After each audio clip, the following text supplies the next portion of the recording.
amigos y amigas de Ávila TV, el canal que te hace vibrar. Yo soy Nesteli del Mar y el día de hoy me siento muy complacida y orgullosa de tener un invitado especial que nos va a hablar del despertar espiritual. Viene a presentarnos su libro, su ópera prima, de la esclavitud a la libertad espiritual. Bienvenido, Miguel Valle. Muchísimas gracias, mi amor. ¿Cómo está el día de hoy? Estamos muy complacidos de tenerlo. Contento, complacido de estar aquí y agradecido. Me gustaría que comenzáramos a hablar de este maravilloso libro, de este despertar espiritual, de esta liberación que muchas veces necesitamos todos los seres humanos, tanto jóvenes, adultos, no importa la edad, pero yo siento que siempre tenemos que conectarnos con nosotros mismos. Háblenos un poco de qué se trata este libro. Bueno, mira, el libro hace un recorrido en un transitar que yo tengo desde hace muchos años, en una búsqueda interior, un deseo de conseguir un poquito más allá de lo que tradicionalmente uno tiene en la vida. Digamos que, bueno, mi primera etapa de la vida fue en función de lo que me habían preparado. Estudia, gradúate, cásate, ten hijos, métete en una hipoteca, pagarle en 20 años, o sea, más o menos el prototipo de ser humano, una suerte de rebaño, sí, donde nosotros somos partícipes como... Donde siempre seguimos esos patrones de la sociedad. Sí, así como nosotros tenemos un subconsciente, hay un subconsciente colectivo, y pareciera que el subconsciente colectivo tiene un propósito. Esto, bueno, podría ser especulativo, pero...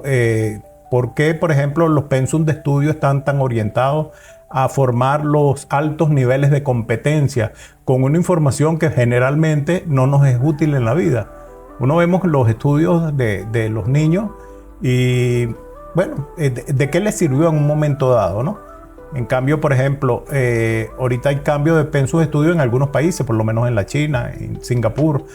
¿Y a qué se está dedicando la formación del niño? Al disfrute. El niño debe disfrutar. El niño es un ángel que viene perfecto y trae sus alas. Lo que pasa es que cuando lo metemos en una escuela de plomo y le fracturamos las alas, entonces él pierde su capacidad de volar.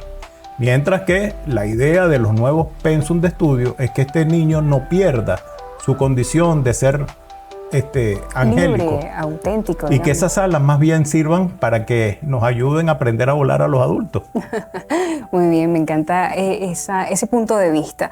Por ahí estuve leyendo que este despertar o esta liberación vino de alguna etapa de su vida, que surgió algo específico que fue como que lo hizo cambiar. ¿Esto generalmente sucede así en todas las personas o también ese resurgir viene espontáneamente? Sí, bueno, mira, generalmente hay un modelo de vida que uno piensa que si lo transita es exitoso. Por ejemplo, en un momento dado de mi vida, yo me gradué muy joven, me fui a la ciudad de mis sueños, Mérida, me casé con la mujer de mis sueños, con quien todavía tengo 48 años de casado. ¡Qué éxito! Felicidades. Sea, en aquel entonces yo estaba súper feliz.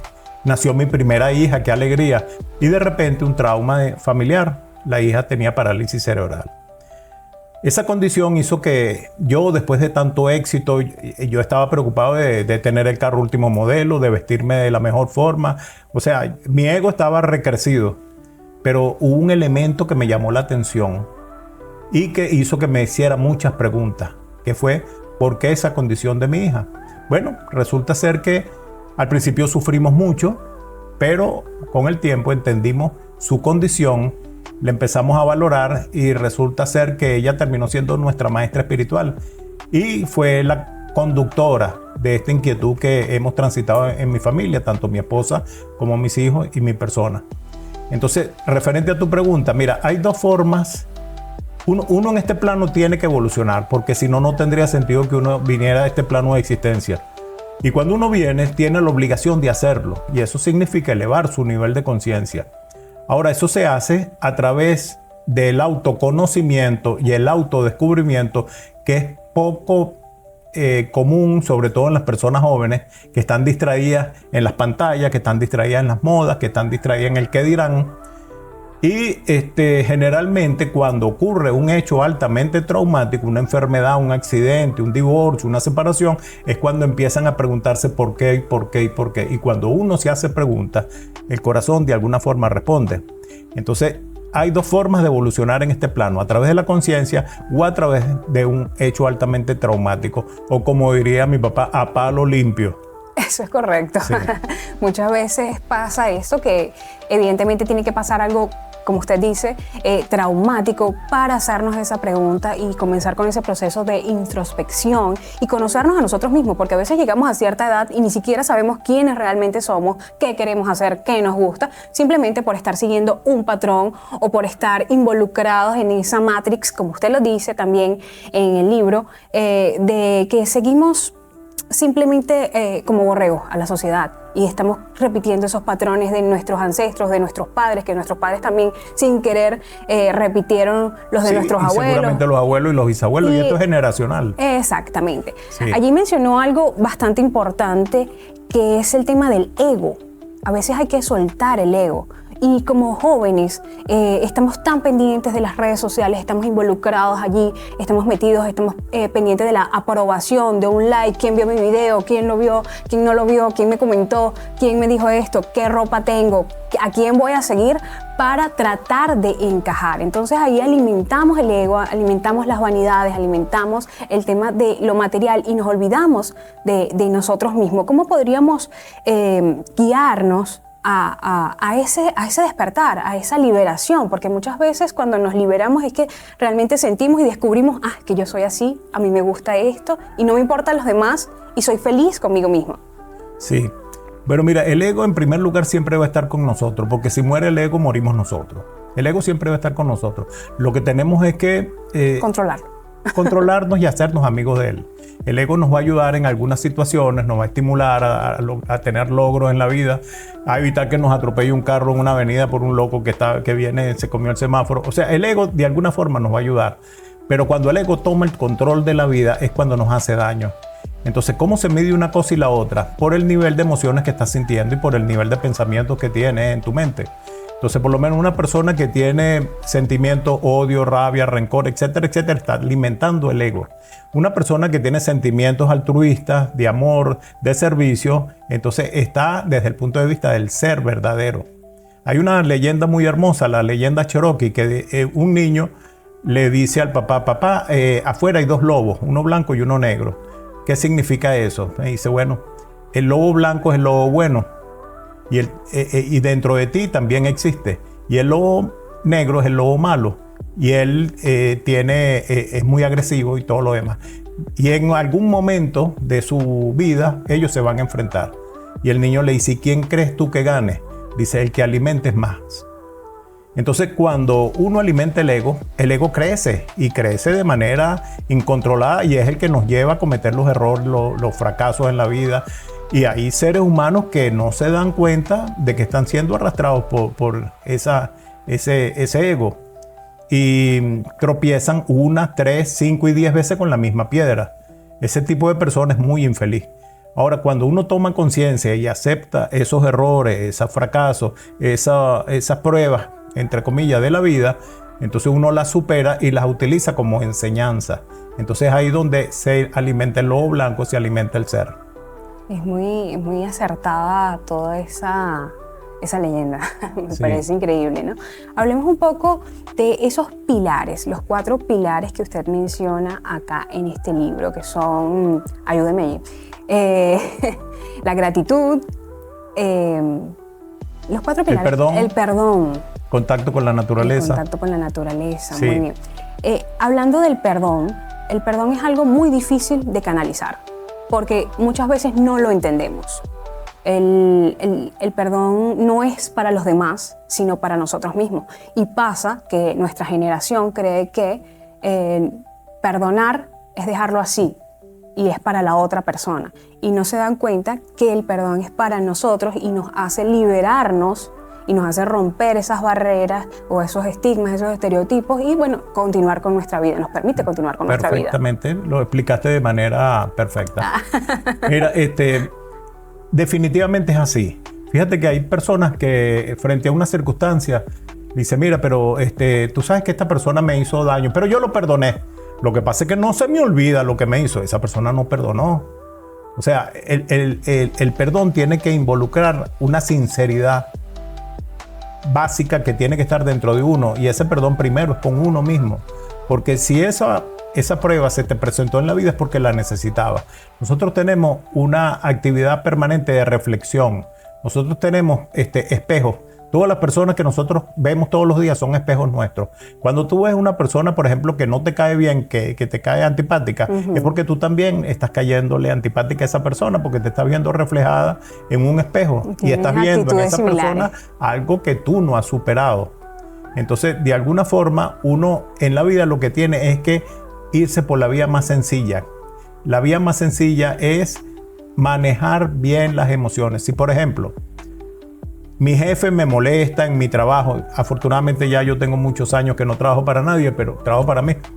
Pero, por ejemplo, cuando lo hacía, oye, pero este hombre sí me cae mal y este hombre siempre me trata con una autoridad que no sé.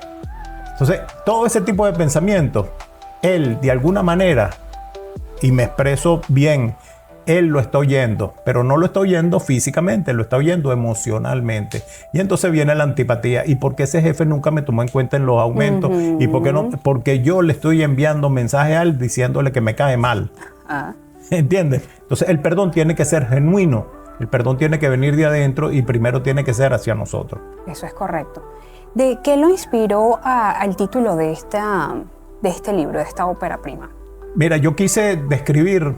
Yo he buscado por muchas vías. Yo fui monaguillo. Estuve en el Liceo San José de los Teques. Saludos a los exalumnos del Liceo San José de los Teques de la década de los 60 y 70, ¿no? Cuando era solo para niños. Sí, bueno, ya todos son abuelos. Y ahí fui monaguillo. Entonces, yo me inicié, digamos, dentro de la religiosidad y, por supuesto, el catolicismo. Y habían sacerdotes allá que me daban unas lecciones maravillosas. Allá habían sacerdotes que, bueno, había un padre que quiero mencionarlo porque para mí fue un santo, que fue el padre Jorge Losch, alemán. Y él tenía una expresión que yo nunca entendí en mi vida porque él decía tanto esa expresión. Cada vez que uno lo veía en el pasillo, o solo, o diciéndoselo a uno, él decía, oh Señor Dios mío, oh Señor Dios mío.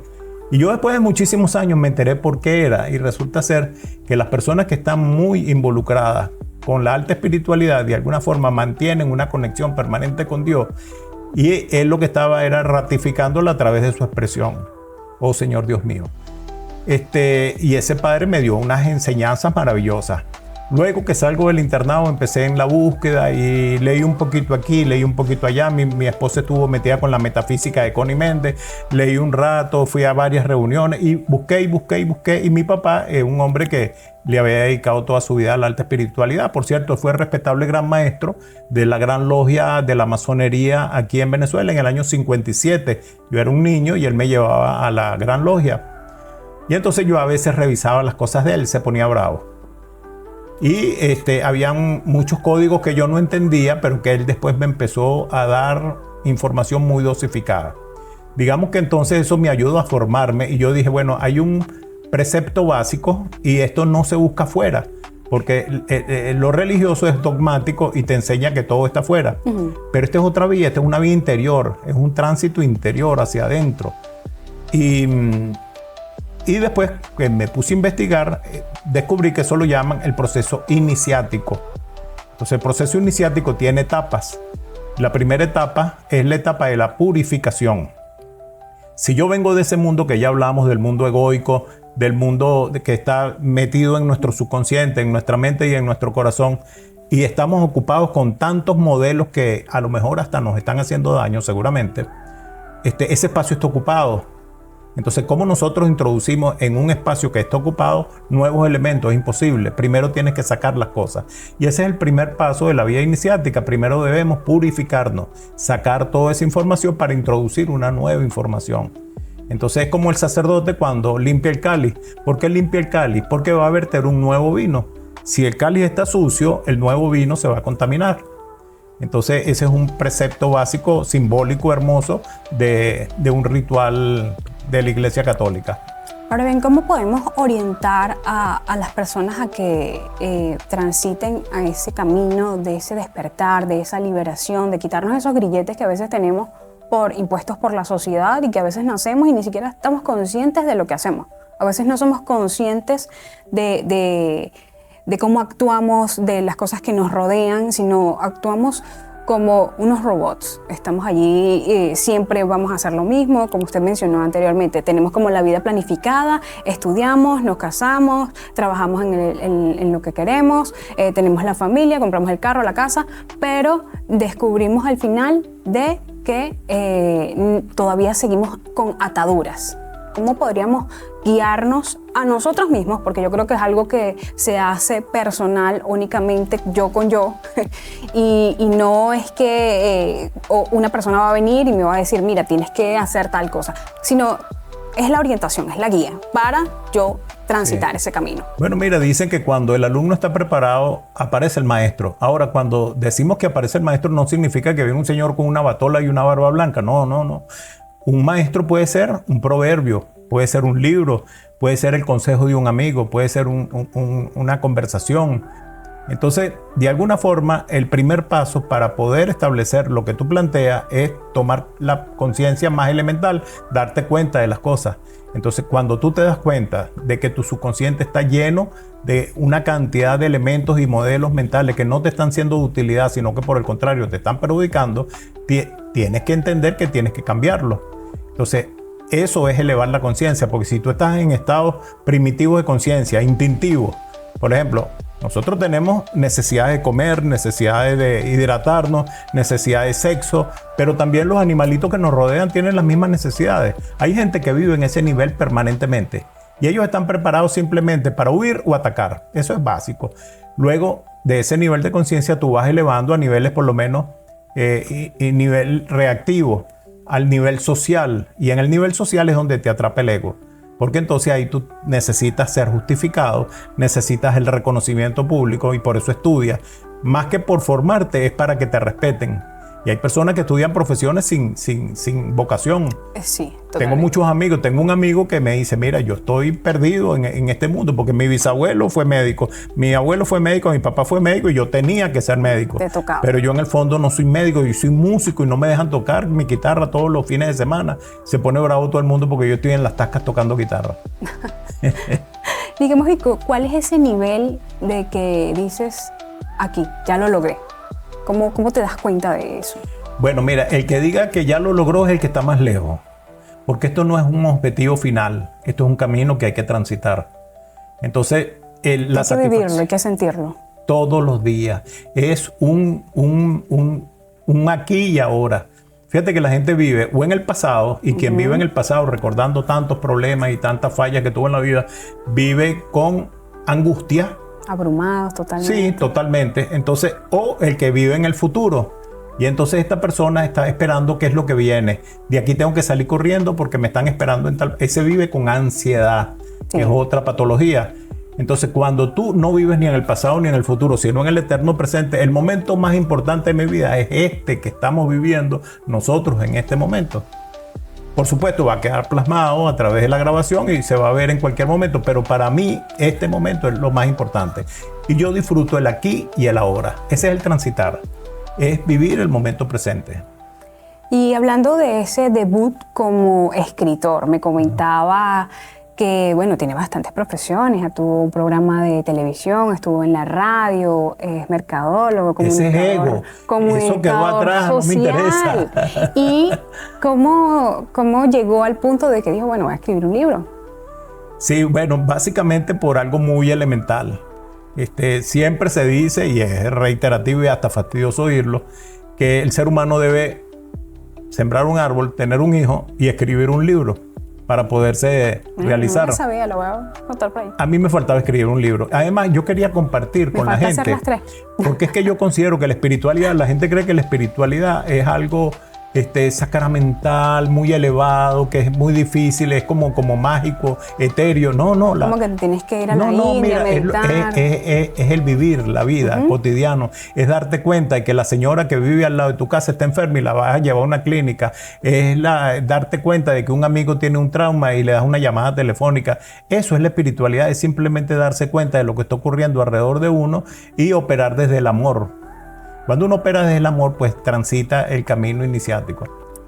¿Cree usted que desprenderse de todo lo que transitamos en el pasado es importante para poder emprender este nuevo camino?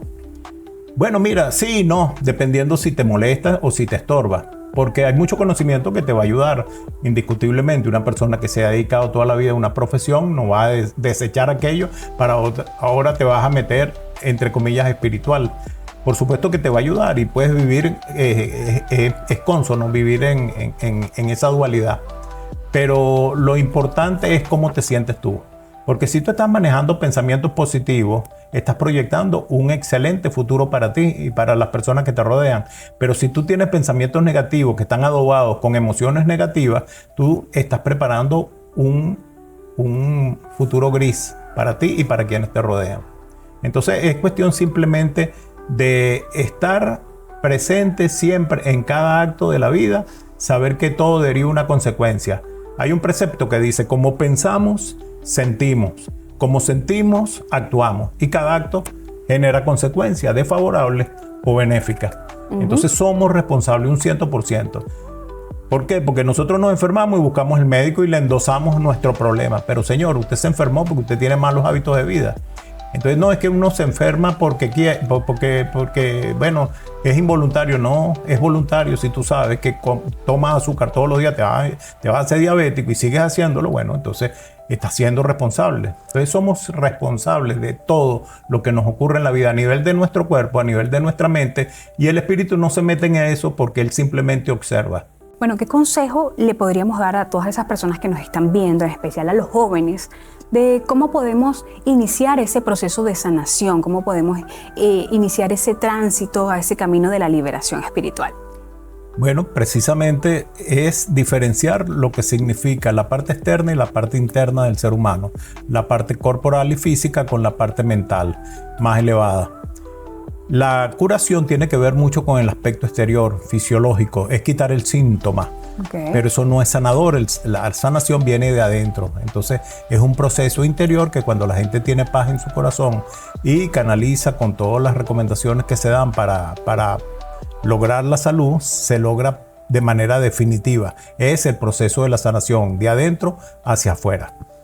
Ahora bien, ya lastimosamente tenemos que despedirnos, pero usted nos va a decir sus redes sociales para empezar, porque necesitamos todos conectarnos con este libro, habitarlo, no solamente leerlo, sino internalizarlo y conectarnos con esas bellas palabras. Ojalá que muchas personas que vean este programa adquieran el libro, porque en ese libro, de manera resumida, está la fórmula que es demasiado sencilla para elevarnos un poco a nivel espiritual.